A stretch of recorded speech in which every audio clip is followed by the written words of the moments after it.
You will hear a number of different recordings and you will have to answer questions on what you hear.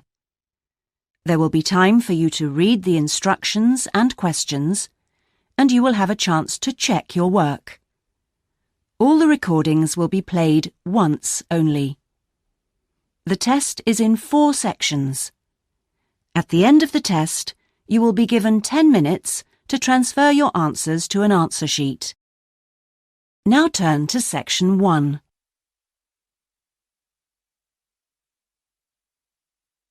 Section 1.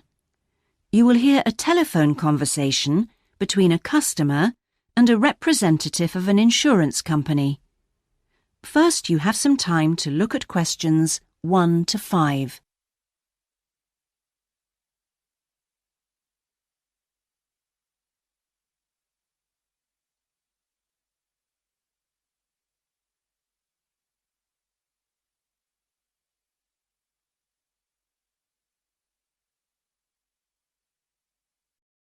Now we shall begin. You should answer the questions as you listen, because you will not hear the recording a second time. Listen carefully and answer questions 1 to 5.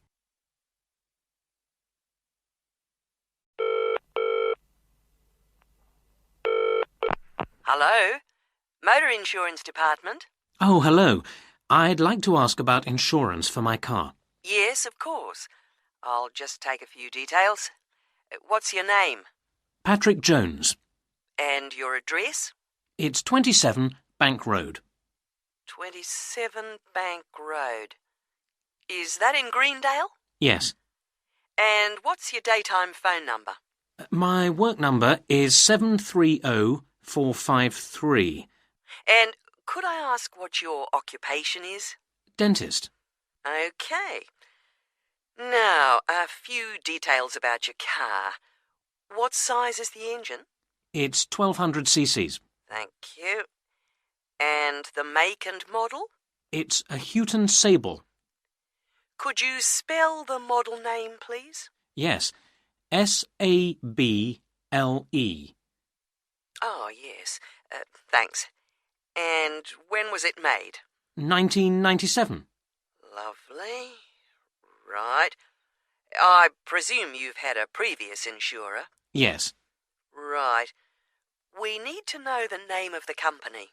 Yes, it was Northern Star. Thank you. And have you made any insurance claims in the last 5 years? Yes. One in 1999. And what was the problem? It was stolen. But...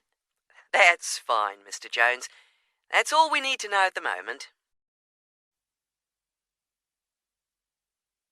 Before you hear the rest of the conversation, you have some time to look at questions 6 to 10.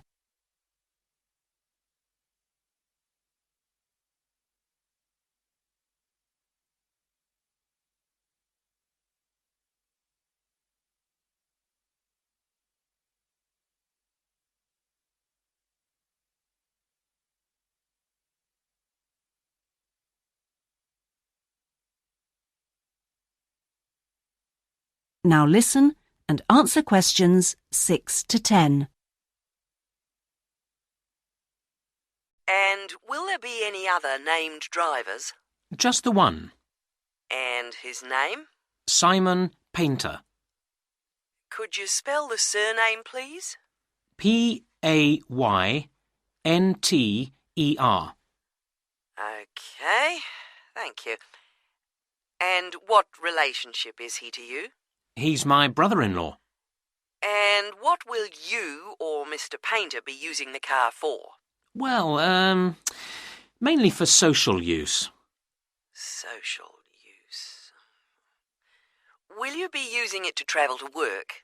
Yes, sometimes. Travel to work. Anything else? No, that's it. And finally, when would you like to start the insurance? I'll need it from the 31st of January. Right.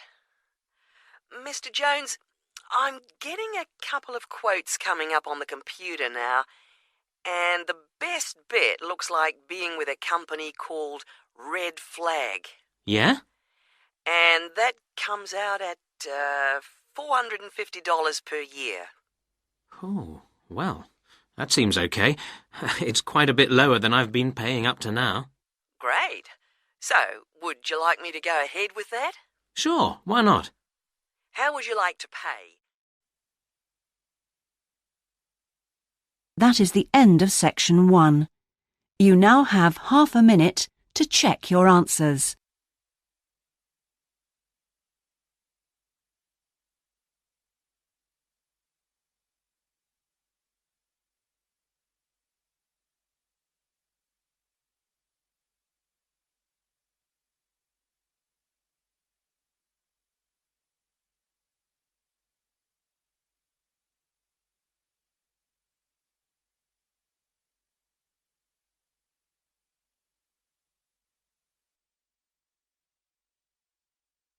Now turn to section 2.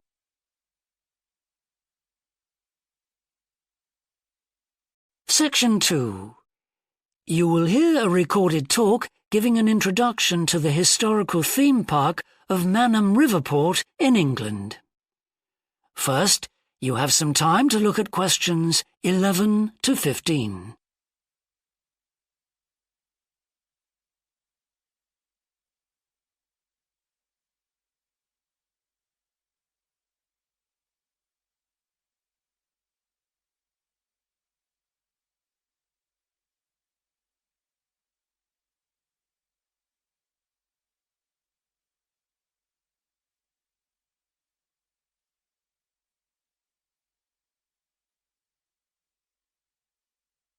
Now listen carefully and answer questions 11 to 15.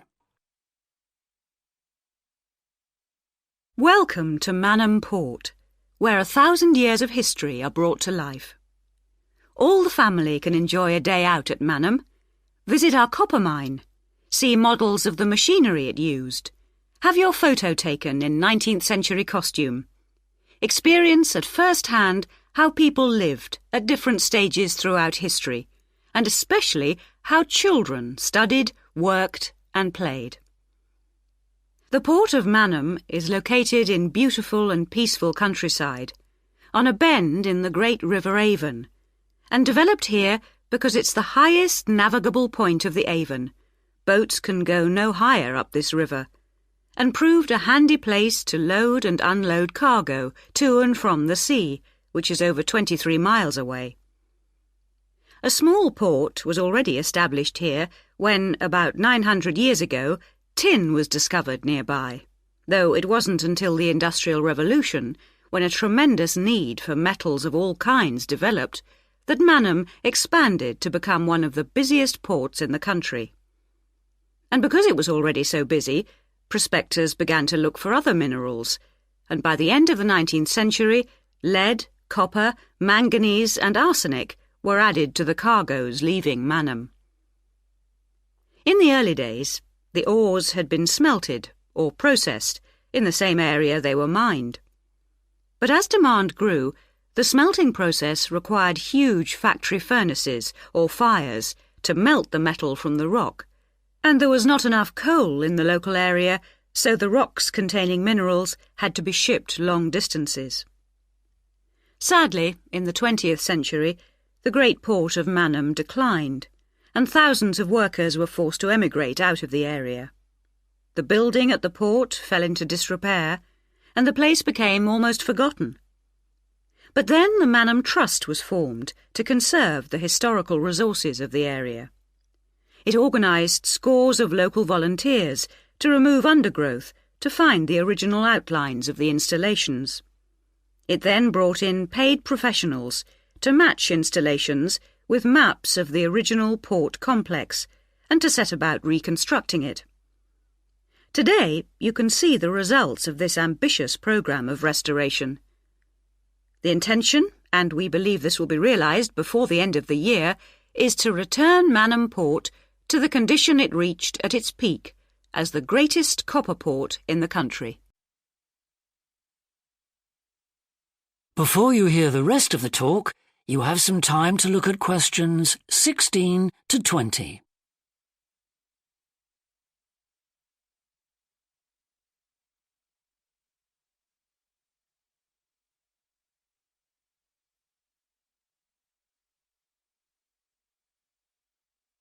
Now listen and answer questions 16 to 20.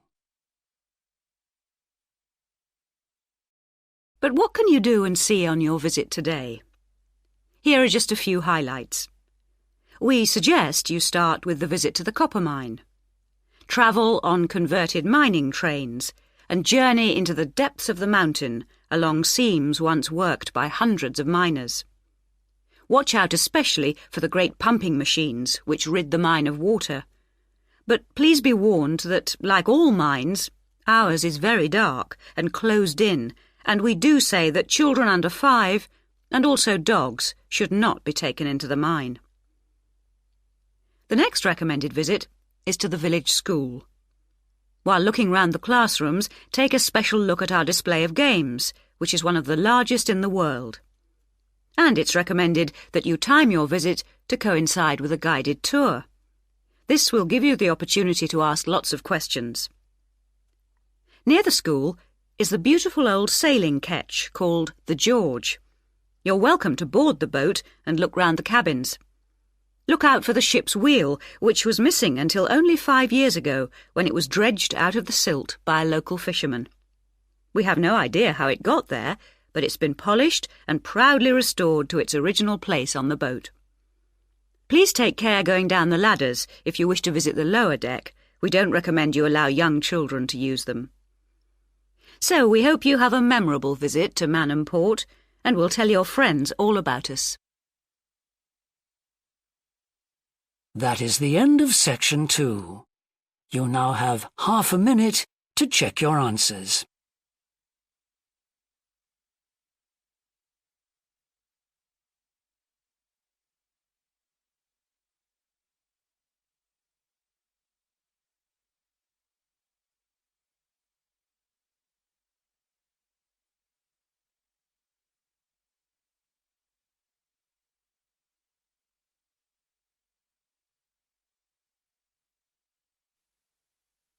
Now turn to section 3.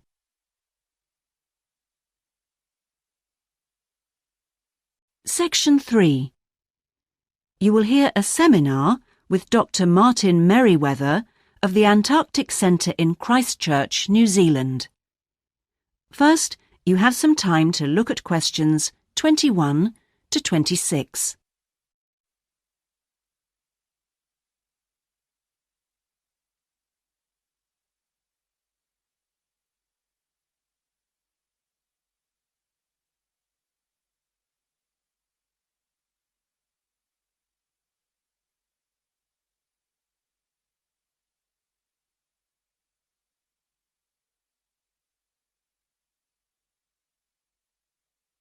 Now listen carefully and answer questions 21 to 26. We're pleased to welcome Dr. Martin Merriweather of the Antarctic Centre in Christchurch, New Zealand, who has come along to talk to us today about the role of the centre and the Antarctic Treaty. Now, my first question is about the choice of location for the centre. Why Christchurch? Was it because of the climate? Well, actually, New Zealand is the second closest country to Antarctica, and Christchurch is often used on Antarctic expeditions. Right, so it's because of where we are, coupled with our historical role. So tell us, what is the main purpose of the centre? Oh, well, we have two complementary roles. One is as a scientific base for expeditions and research, and the other is as an information centre. Tell us something about the role as a scientific base. Well, we're able to provide information about what scientists should take with them to the South Pole. For example, the centre contains a clothing warehouse where expeditions are supplied with suitable clothing for the extreme conditions. I suppose you need a bit more than your normal winter coat. Yes, exactly. And then there's also the specialist library and mapping services. Right. And which countries are actually located at the centre?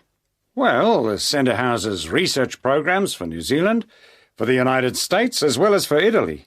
There's even a US post office at the American Air Force Base here. Really? And what does the Visitor Centre offer? Well, since very few people will ever experience the Antarctic firsthand, the Visitors Centre aims to recreate the atmosphere of Antarctica. There's a mock campsite where you can see inside an Antarctic tent and imagine yourself sleeping there. And the centre also acts as a showcase for the unique international cooperation which exists in Antarctica today. What is it actually like at the South Pole? I know you've been there on a number of occasions. Yes, I have, and each time I'm struck by the awesome beauty of the place. It's magnificent, but you can really only visit it in the summer months. October to March. Yes, because it's completely dark for 4 months of the year. And, in addition, it has to be the coldest place on Earth. Colder than the North Pole? Why is that? Well, unlike the North Pole, which is actually a frozen sea, Antarctica is a landmass shaped like a dome, with the result that the winds blow down the slopes at speeds of up to 150 kilometres an hour. And that's what makes it so cold. Oh. And one other interesting thing is that Antarctica is the driest continent on Earth, surprisingly, and so you have to drink large amounts of water when you're there. How old is Antarctica? Oh, we're pretty sure it was part of a larger landmass, but it broke away from the rest of the continent 170 million years ago. How can you be certain of this? Because fossils and rocks have been discovered in Antarctica, which are the same as those found in places such as Africa and Australia. Amazing. To think that it was once attached to Africa. Before you hear the rest of the interview, you have some time to look at questions 27 to 30.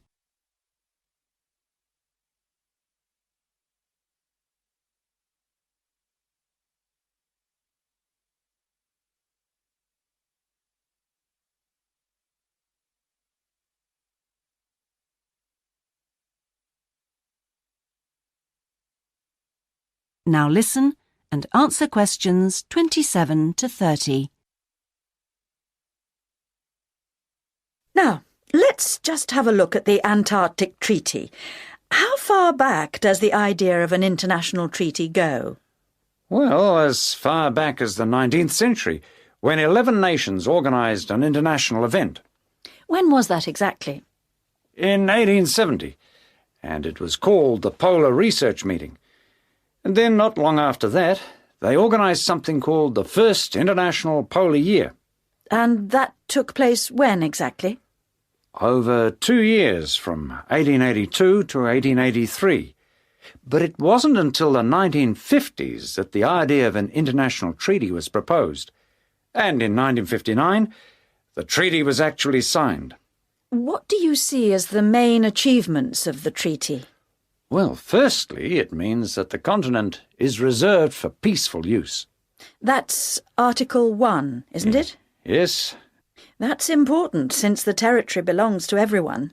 Yes, but not as important as Article 5, which prohibits any nuclear explosions or waste disposal. Which is marvellous.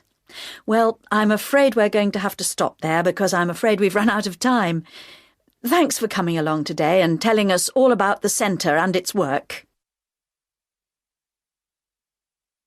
That is the end of section 3. You now have half a minute to check your answers.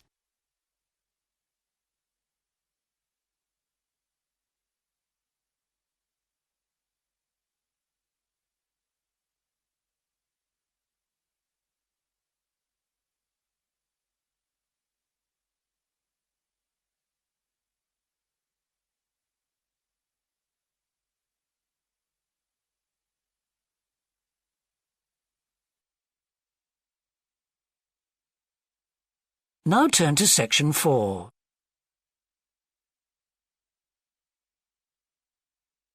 Section 4. You will hear a woman talking to a group of first-year science undergraduates about the developing science of nanotechnology. First, you have some time to look at questions 31 to 40.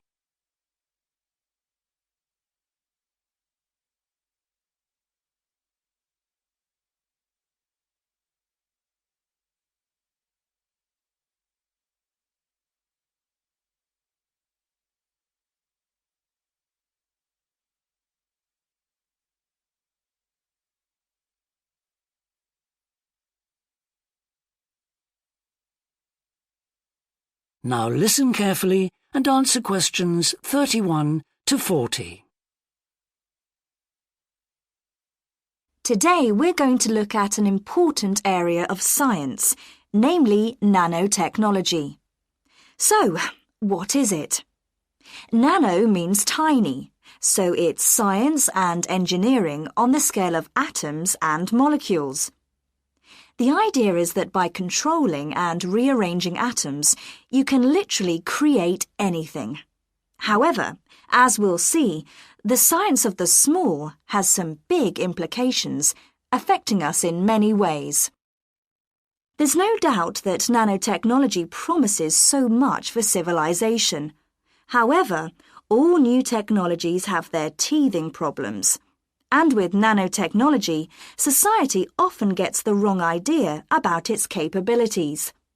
Numerous science fiction books and movies have raised people's fears about nanotechnology, with scenarios such as inserting little nanorobots into your body that monitor everything you do without you realizing it, or self-replicating nanorobots that eventually take over the world.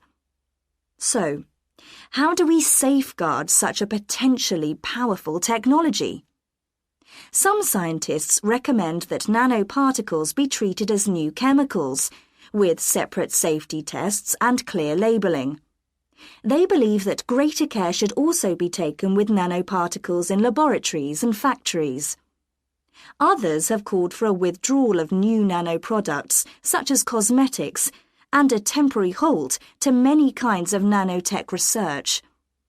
But as far as I'm concerned, there's a need to plough ahead with the discoveries and applications of nanotechnology. I really believe that most scientists would welcome a way to guard against unethical uses of such technology.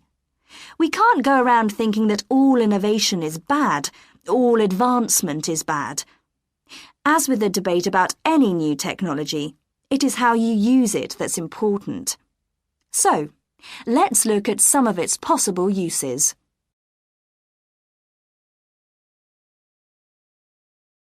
Thanks to nanotechnology, there could be a major breakthrough in the field of transportation, with the production of more durable metals. These could be virtually unbreakable, lighter, and much more pliable, leading to planes that are 50 times lighter than at present. Those same improved capabilities will dramatically reduce the cost of travelling into space, making it more accessible to ordinary people and opening up a totally new holiday destination. In terms of technology, the computer industry will be able to shrink computer parts down to minute sizes. We need nanotechnology in order to create a new generation of computers that will work even faster and will have 1,000,000 times more memory, but will be about the size of a sugar cube. Nanotechnology could also revolutionize the way that we generate power.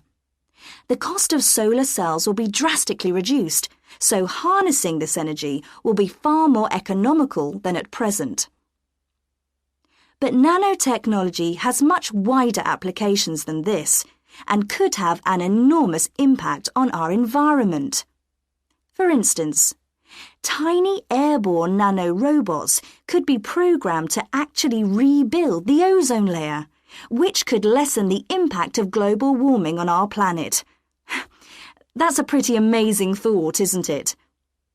On a more local scale, this new technology could help with the cleanup of environmental disasters, as nanotechnology will allow us to remove oil and other contaminants from the water far more effectively. And if nanotechnology progresses as expected, as a sort of building block set of about 90 atoms, then you could build anything you wanted from the bottom up. In terms of production, this means that you only use what you need, and so there wouldn't be any waste. The notion that you could create anything at all has major implications for our health. It means that we'll eventually be able to replicate anything. This would have a phenomenal effect on our society. In time, it could even lead to the eradication of famine through the introduction of machines that produce food to feed the hungry. But it's in the area of medicine that nanotechnology may have its biggest impact. How we detect disease will change as tiny biosensors are developed to analyse tests in minutes rather than days. There's even speculation nanorobots could be used to slow the aging process, lengthening life expectancy. As you can see, I'm very excited by the implications that could be available to us in the next few decades. Just how long it'll take, I honestly don't know. That is the end of section 4. You now have half a minute to check your answers.